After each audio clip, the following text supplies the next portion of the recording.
Don't delay Santa's horse wait, so get your stockings up. Time for Christmas Day. Don't dismay, throw your cares away. It's gonna be okay. Finally it's Christmas. Finally it's Christmas. It's like we've been waiting all year. Finally it's Christmas. Can't you feel the Christmas time cheer?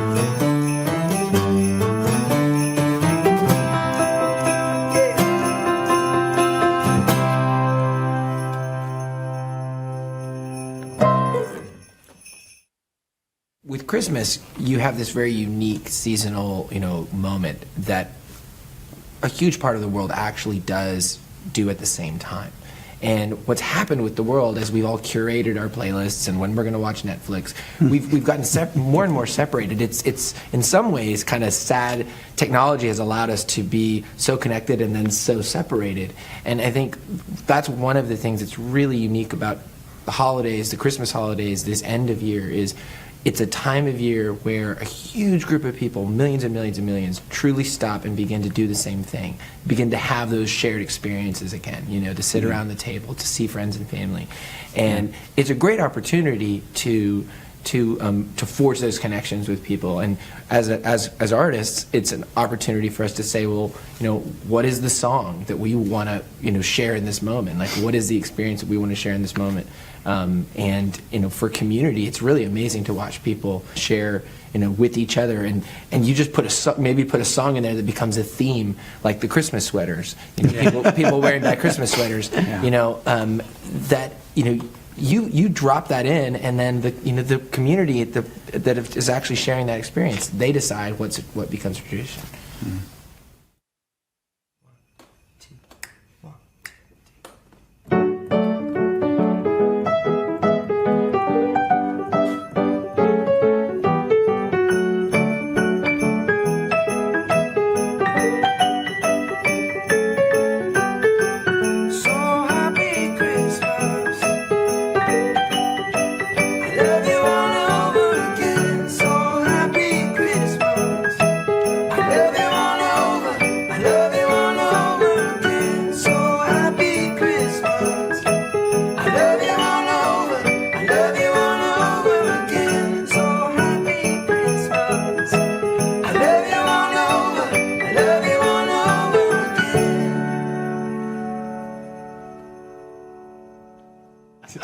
One of the things we wanted to do on this record was play a little bit to the classic sort of carols and songs you sing on your way to Grandma's house. And so we said, well, let's get our kids and let's sort of have them all sing it, because the mix of 3-year-olds and 9-year-olds and 5-year-olds and 12-year-olds, it kind of creates this sound that is undeniable. Like, even if you don't have a lot of kids, like you hear that in your head. It's like a memory that we're all born with, of like, children singing these songs. And so that was one thing that was, I think, important and came out really cool, just to have a piece of Rudolph in there, piece of Jingle Bells. Well, when you've been a band as brothers for this long, it's hard to think what that would be like not to be in that situation. So for us, family, music, touring, even the holidays, I mean, the experiences are very fused together. A song, a Christmas song or tradition in our family, may arrive on the album, and that's the process. But the music is really always what's kept, us together. And the brother side of things, I think, really comes forward when you talk about a Christmas record.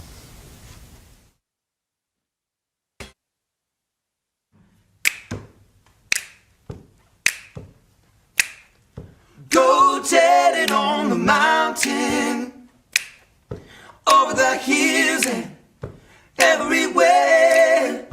Go tell it on the mountain that Jesus Christ is born. It's hard to select. It is definitely hard to select Christmas songs that have not, that are both known but have not been just completely killed. And that's part of why you take liberties when you rearrange songs. You know, you're doing cover songs for the most part. Yeah. And it's tricky to walk the line of adding something that's a little different while being true to what's been done. And we feel like we picked, you know, a selection that was really true to the songs we could do really well. Yeah.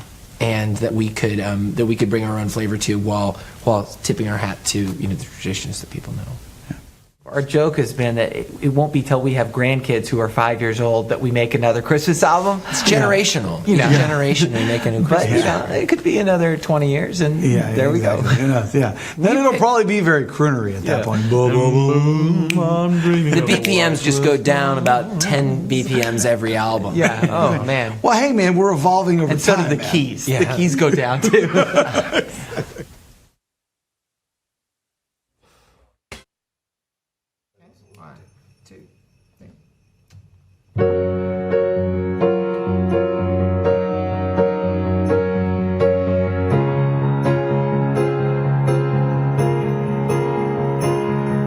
Peace on earth. The winter's man.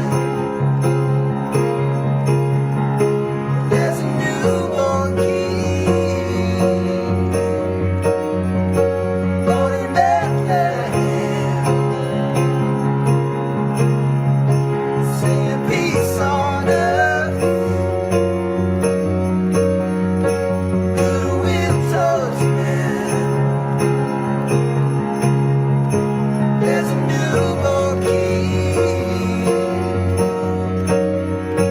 born in Bethlehem.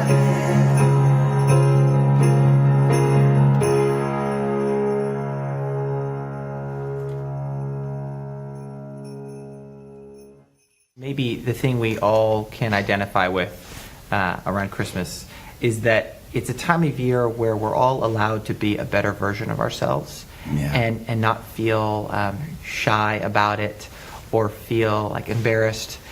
We simply can take time and go, I want to think about you. And what would you really want? What would bring you happiness, even if it's for a moment of joy with a game in the kitchen, you know, or it's volunteering for the Salvation Army or a charity, or, you know, like we all take a minute and we kind of get to live up to this better version of ourselves where we think about others a little more, and that's beautiful. And it's kind of why, you know, finally it's Christmas is this sort of tongue-in-cheek statement, like we're thinking about Christmas all year long, but really I think at the heart of that is we all want to be that version of ourselves that we get to be around Christmas, right? We walk around with a bigger smile and a scarf and a warm coffee, you know, and we sort of think about the party, and it's usually a good time of year for people, maybe Christmas bonus, and you get to think about like the vacation, going home to mom's house, or so it's kind of, I love that. That's beautiful. Gosh, I don't know exactly when the tradition of ugly sweaters started. It was at least 10 years ago. Really, ugly Christmas sweaters became sort of a. It took a full turn from actually being tacky to becoming, I think, really since early 2000s, like it became a thing. I know in our group of friends, and then I think all over, you know, the sweater's so bad that I have to wear it. It almost becomes hip to wear the bad Christmas sweater. A few years back, we even wrote a song about how much we love ugly Christmas sweaters. And after doing that... Called My Favorite Christmas Sweater. We went to go make this album, and we just said, we've got to include ugly Christmas sweaters. It's one of our little traditions as the band. And we've made faux Hanson Christmas sweaters, T-shirts, and we even made like a full-on printed Christmas sweater this year. It was awesome.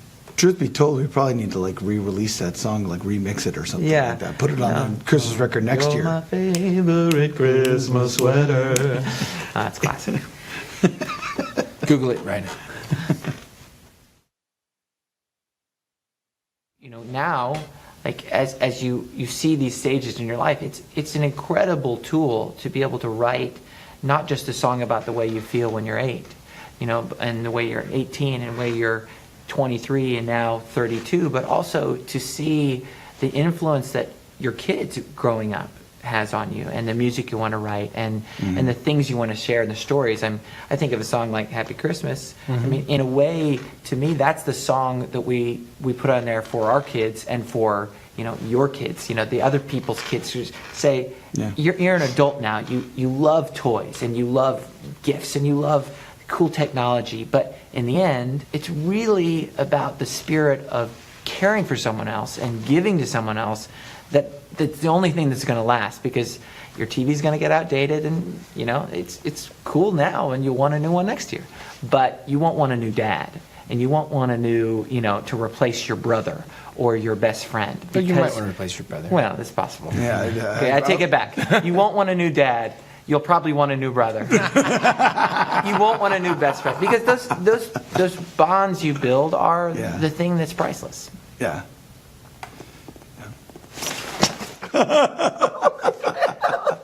Him, get out, get out. The other thing about our band is having 3 vocalists and 3 players.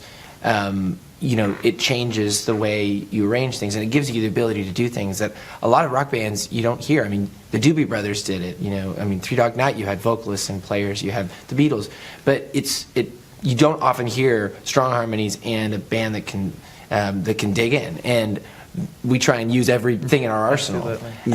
So with the Christmas record, and you know, we treat it as an album, not as a period piece that we're doing, like we're transitioning to becoming some other band. We're saying, well, Hanson, as we are, which is focused on craft and harmony and taking people through the highs and lows. How would we do Christmas? You know, not how would Christmas do Hanson? You know, sort of the other way around. But and so I think the journey of going into the process of making a record always has to have that criteria of one, are we proud enough to live with this for the rest of our lives? Yes. Because it's got our name Rule number on it. one. Yeah. And absolutely, like the authenticity of it, the organic qualities of hearing a real instrument and feeling, you know, the energy and the dynamics that you get from that.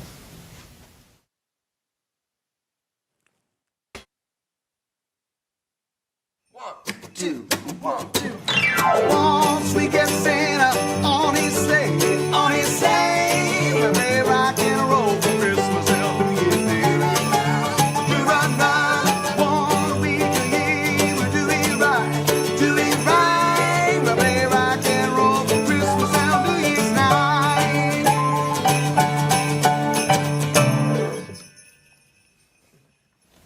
One of the really defining things about the internet that we've experienced is the exchange with us and the audience. When there was no internet, it was a one-way channel. You said something, people responded, maybe they sent you a letter.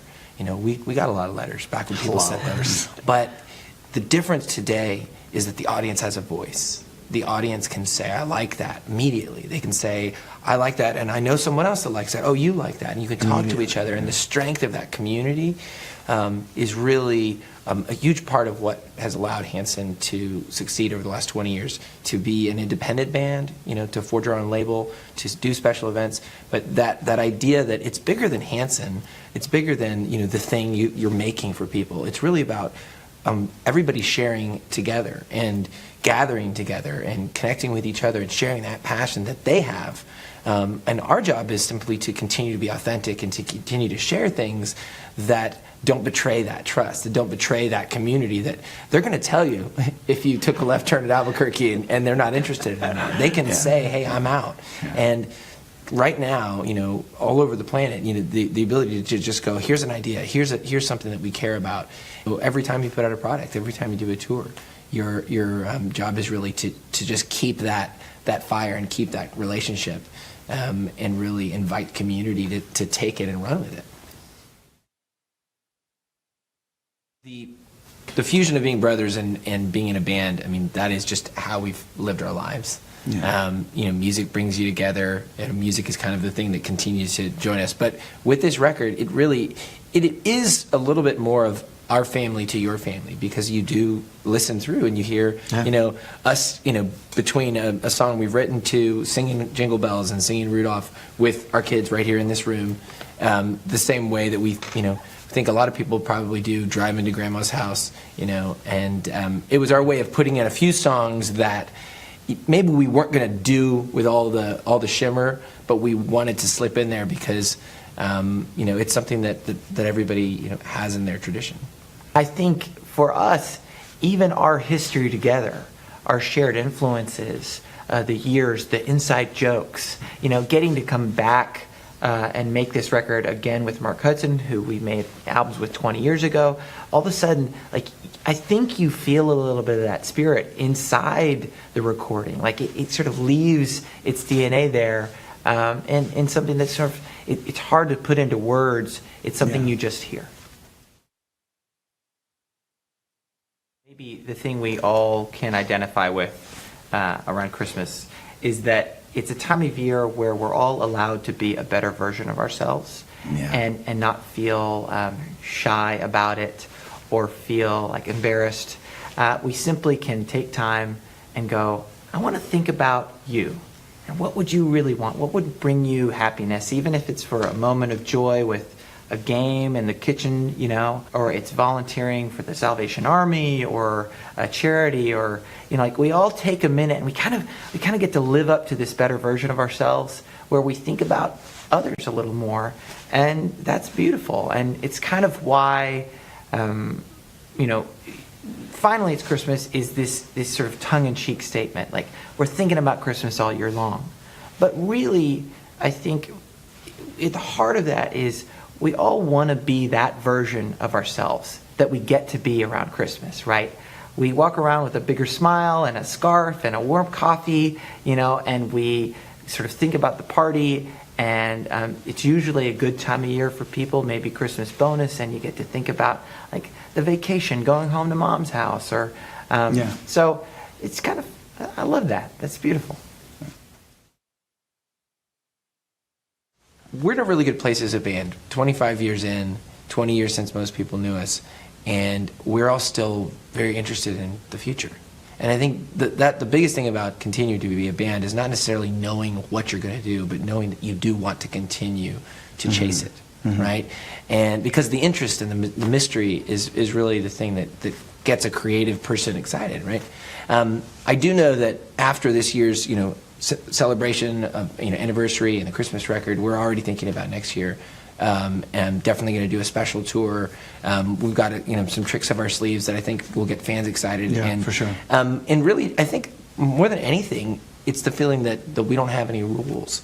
You know, you're always interested in quality, interested in making records that you would be proud of no matter what. But these days, with, you know, where the business is, the connection we've been able to have with so many fans, it's really deeper than just a pop song, but it's really a community sense. You know, a lot of fans that really feel a part of, you know, coming out to shows and have had a long relationship with the band.